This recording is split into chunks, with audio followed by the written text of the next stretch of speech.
Hello,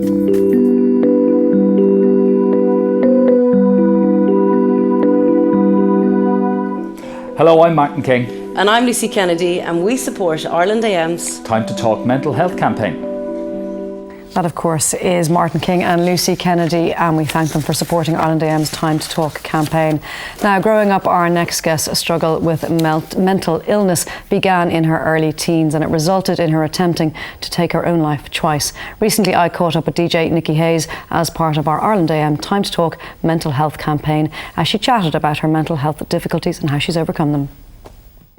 Nikki, thank you so much for joining me this morning, and I'm really glad you've decided to take part in Ireland AM's Time to Talk mental health campaign, because you're going to talk about an experience and a battle with mental health that started at quite a young age. You were a young teenage girl and things became tough for you. Can you explain to me what was going on for you at the time when you started having these issues? Sure, yeah. I was about 16, 17, I think, just on the border of that. It started off with a diet that went horrifically wrong, and I developed anorexia. So I kind of was dieting along with other friends of mine. They stopped the diet. I continued. It became a kind of control issue. I got to the stage where I was eating digestive biscuits and lettuce, and that was it. Nothing else for the entire day. So I ended up having to be hospitalised because my weight got down quite low. So it kind of escalated pretty quickly over a couple of months. And for a lot of experts would say that anorexia is a coping mechanism, often when there's something else going on in your life.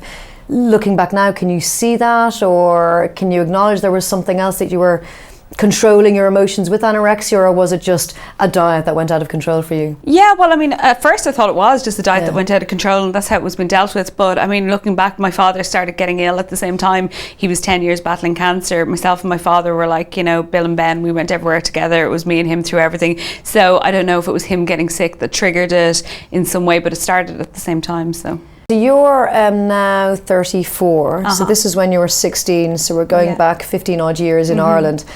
You're a teenage girl with anorexia, and your dad isn't well, and you're not coping. How did you find the services available to you, or did you speak to anyone? I mean, how were you treated? I was actually put into a psychiatric unit in St Vincent's, St Camillus' ward under Dr. Mary Darby, who I think still works with eating disorders now. But, you know, it wasn't the right place. There were people who were dealing with schizophrenia in wards beside us. There were people with serious mental health issues who were being dealt with people who just had eating disorders. So it wasn't the right place. So the way they used to deal with it was medicate, medicate, medicate. And I don't know, has that changed in Ireland at the moment? But back then there was no facility for eating disorders. So were you medicated as a young girl? I was, yeah. I was put on, I think it was Cipramil, which used to be called Zeroxat at the time. So yeah, medicated. And what effect did that have? At the time, it kind of calmed me down, I guess, and there was a slight improvement. I was able to go back into normal life. I sat my leaving cert, you know, went on to college, but I think it just took a plaster over what was obviously an underlying problem. And did anyone else around you know all of this was going on? I mean, did your family and friends know what you were going through? Did you speak out? Yeah, I mean, I tried to take my own life, so obviously my family were extremely aware of what happened. The school were, because they had to be notified I was in my leaving cert year, or coming into my leaving cert year, and then, you know, they had to obviously rally around and find different ways for me to get my notes into, and they were great. I got my notes into the hospital and stuff like that. So everybody knew what was going on, very much so. Did they know before you made an attempt on your life? They knew I was struggling. Mum went up to the school that I was in and said that she felt that I was, you know, being bullied because of my weight. I used to be called anorexic Annie and stuff like that by some of the girls, and the principal in the school at the time told my mum, you know what, girls will just be girls, and kind of dismissed it. So mum took me out of that school and put me into a private school in town. So was that very tough, the bullying? It was, because there were girls it was an all-girls school, and to this day I still don't have very many female friends, so I don't know if it's something that's carried on, that I've always been a bit wary of girls in large packs. And can you tell me about the attempt that you made to take your life? How old were you? I was 17. Okay. And I overdosed. I remember I was in the box room in my house, you know, terraced house in Ireland, normal small house, and I went down to our medicine cupboard, which was over the fridge, and just took whatever I could. I know there was a lot of paracetamol in there. I think there was some of my mother's blood pressure tablets, and I just very quickly, I think in the space of maybe about 20 minutes, half an hour, took as much as I could. But then I told my mum, I don't know if it was to try and hurt her or what it was, but it was definitely a cry for help. It wasn't something I obviously wanted to do, because as soon as I'd taken the medication, I let them know what I'd done. And you had to go and get your stomach pumped and... Yeah, she called an ambulance and I was taken into Loughlinstown Hospital, so they pumped my stomach and stuff like that. But you made a subsequent attempt on your life as well. I did a couple of years later. I was in college and I wasn't really coping too well. Things were happening. I was still medicated at that stage, though. I don't know if it was a combination of that, but I hit a tough time and I tried again, and it was a little bit more serious that time.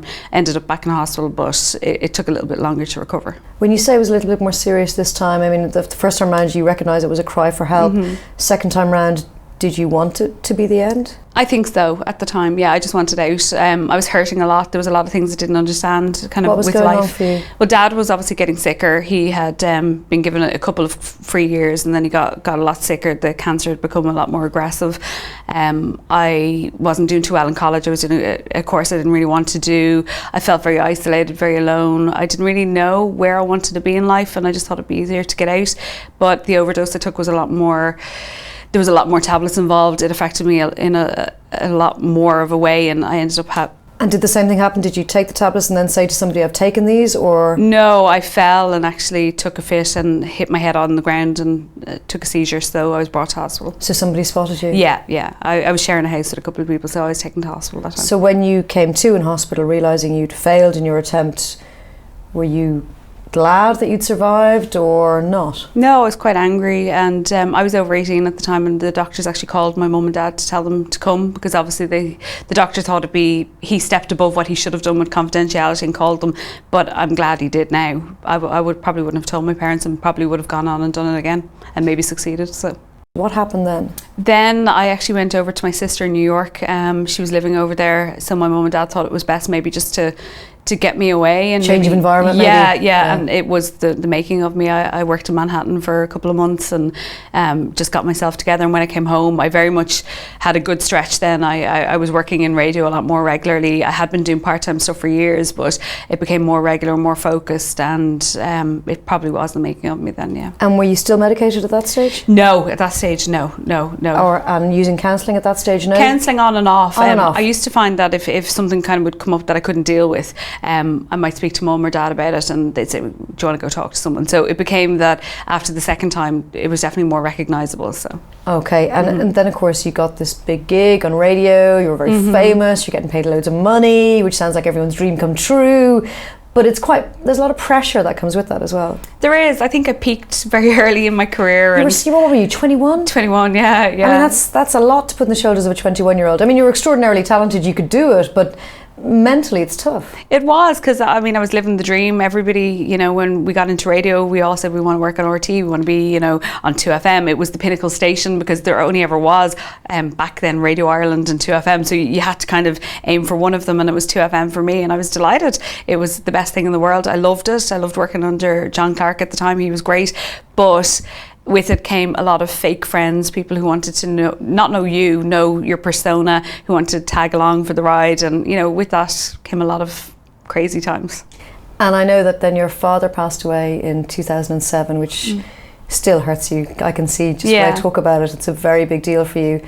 And you thought you dealt with the grief, and as so often is the way with grief, you think you've dealt with it and it comes up and smacks you in the face and lets you know you haven't actually dealt with it. Yeah. And you suffered a breakdown, to use your own words. Can you tell me about that experience? Yeah, I mean, when Dad died, I kind of went into very much Nikki mode, which I would call it, where I delivered the eulogy at his funeral. I organised everything. I was very much in control and thought, this is how I can do something for him. But then afterwards, I partied for about a year. I thought I had dealt with it. I thought life, is getting back to normal. Everything's going to be fine. And then, bang, I hit a big wall. And how did that bang present itself? What happened to you? I just wasn't coping with day-to-day living. It's hard to really explain. It was like things like getting up in the morning, things like walking the dogs. It just got too much, and I guess I realised he wasn't there anymore, and I cried for maybe a week and a half. I seriously got so down that I thought, I just want to be wherever he is. You thought about taking your life again? I did, yeah. It's definitely something I thought about. I didn't do anything with it. What stopped you this time? My mum, I couldn't put her through it. I couldn't. She was hurting so much after what happened to Dad, I couldn't do it. So we had a lot of deaths in our family over that space of time. We had like my niece, my dad, my granddad, my granny, all over the space of a couple of years, and I saw her hurt so bad that I was like, no, you can't do that. And when you say you suffered a breakdown, how did that translate into life? What treatment did you get? How did you deal with that? Like I said, I wasn't coping, so I went for help. I went into St John of God's for a week and a half, and did you find that beneficial? No, I didn't, because they tried to medicate again, and after I had a bad experience in medication before, so I was like, no, I'm not going down that route. I know I have a problem. I just need to know how to deal with this problem.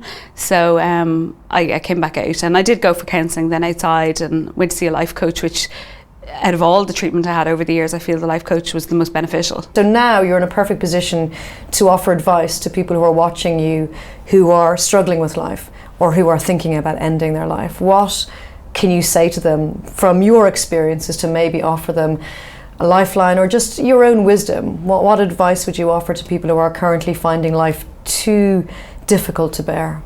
I just think talking, I'm somebody who got paid to talk, but I couldn't talk, which sounds ridiculous. Isn't that interesting? That was my career, talk, but then I couldn't talk. So you couldn't talk? No, I couldn't. So when did you learn to talk? Because you were going through counselling since you were a teenager. Yeah. So what stage did you then learn to talk? When I realised that nobody's going to help me unless I try to help myself. I wanted people to fix me, but I didn't want to have to do it, so I think when you realise that you have to fix yourself and get a good support network. I had a horrific support network. I had people who were fake. They didn't want to know me. Now I've got real friends. Frank's amazing. I couldn't ask for a better partner. Yeah. His family are amazing. So I've got people around me now who actually care about me. They don't care what I work at. They don't care, where I go during the day. All they want to know is who I am when I come home. So, surround yourself with people who actually want to know you. Relation specifically to people who might be experiencing suicidal thoughts at the moment. Mm-hmm. You've been there and you've thankfully not succeeded in taking your own life. What would you say to them? Pick up the phone. I know it's an old cliche, but the Samaritans are there. There are support networks. They will talk to you. I remember emailing the Samaritans once before, and they emailed me back because I didn't want to talk to someone on the phone. Just reach out. There are people who will talk to you, and all it will take is that one person to care, and it just might stop you. And when it comes to the issue of mental health at large, the fact that we're sitting here having this conversation so openly, and I thank you for being so open, do you think in Ireland we have a massive issue with it? Suicide rates are huge here and we have a big problem with it.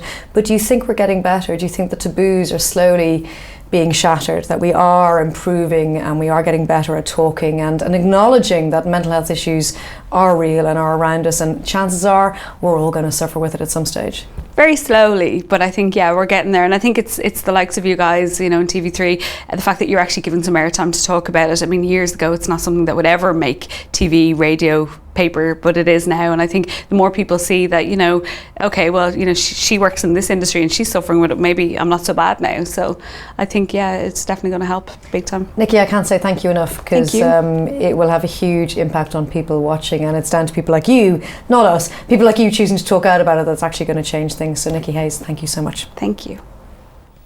And again, big thank you to Nikki. She was incredibly honest, lovely, lovely girl. I really, really liked her. And thank you to her, because especially talking about anorexia, lots of young girls and young men would be able to relate to that. And a special thank you to the Louis Fitzgerald Hotel, who gave us the room to do the interview in.